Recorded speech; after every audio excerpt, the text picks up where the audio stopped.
Midi 4 et 33 secondes, nous sommes en direct de Didier Porte et tout est moustillé après avoir vu mon frêle téton.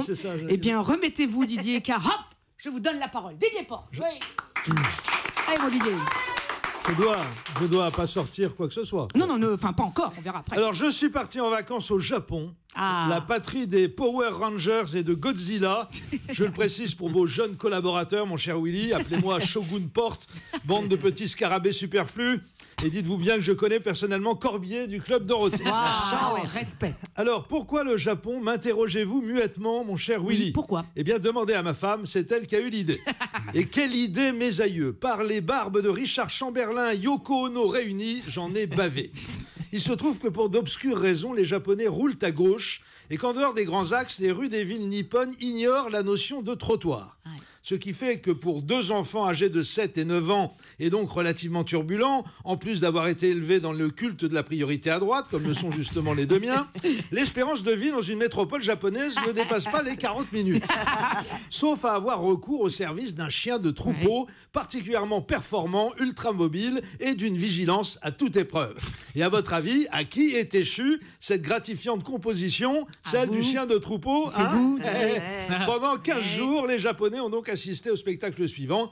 Une fringante quadragénaire d'humeur allègre et marchant d'un pas véloce, mon épouse, suivie par d'autres poules piquées encore plus véloces, dès lors qu'il s'agit de traverser la rue sans crier gare, sous prétexte de l'apparition inopinée d'un Pikachu géant au détour d'une vitrine, et encore derrière, votre serviteur cavalant de gauche à droite, en criant à tue-tête « Virgile, attention voiture! Stella, fais gaffe, camionnette! Stop! Allez-y, traversez! Non! Vélo! Stop! Putain! Faites chier !» Oui, parce que donc des vacances reposantes. J'avais oublié un petit détail qui tue. En plus d'ignorer les trottoirs et de rouler à gauche, les Tokyoïtes sont des furieux de la petite reine. On voit autant de vélos dans la capitale japonaise qu'à Amsterdam. Quoique, la plupart du temps, on ne les voit pas tellement ils vont vite. Car à la différence de son homologue batave, le vélocipédiste nippon ne fume pas de bœuf. Du coup, il roule à fond la caisse. Manifestement, la culture kamikaze demeure bien vivace chez ces bons nippons.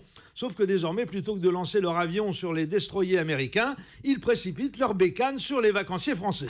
Preuve ultime de leur évidente hostilité, la plupart roulent avec un masque sur le visage. Non, franchement, n'y allez pas. Ces gens-là nous veulent du mal, ça ne fait aucun doute. Et en particulier à nous, Français. Il suffit de voir comment ils nous accueillent quand on débarque dans leur pays. Ils sont gentils, attentionnés, d'une extrême politesse. On sent clairement la volonté de nous foutre la honte. Dans le métro japonais, il y a des petits vieux qui se battent à grands coups de déambulateurs rageurs pour avoir le privilège de vous laisser leur place assise. Et au restaurant, c'est encore pire. Le simple fait que votre esprit soit traversé par l'hypothèse que vous pourriez avoir besoin d'un renseignement ou d'un conseil concernant la carte déclenche l'arrivée instantanée du serveur tout sourire. Alors qu'à Paris, vous auriez dû effectuer l'équivalent de la scène finale du Lac des Cygnes avec les bras pour prétendre capter l'attention du loufia un quart de seconde avant qu'il ne file prendre la commande d'un client arrivé après vous à l'autre bout de la salle. Et je ne vous parle pas de la propreté de Tokyo. Si ça, c'est pas une agression caractérisée. Comparé à la capitale nippone, Paris, c'est Calcutta au lendemain de la fête de l'éléphant. Et nos Champs-Élysées paraissent aussi propres que l'unique Sanisette situé à la sortie du Stade de France juste après un concert de Metallica. Justement, les toilettes publiques japonaises, parlons-en, c'est une tuerie. Si tu veux suivre la consigne de les laisser dans l'état où tu les as trouvées en arrivant, tu es obligé d'en faire livrer des nouvelles avant de partir. Mais je m'aperçois que je déborde tel une toilette publique bien de chez nous. Rendez-vous donc pour la suite de mon récit de voyage au Japon vendredi prochain. On a hâte. Merci Didier. Et je rappelle donc que selon vous, rouler mollo à vélo, fumer un bédo.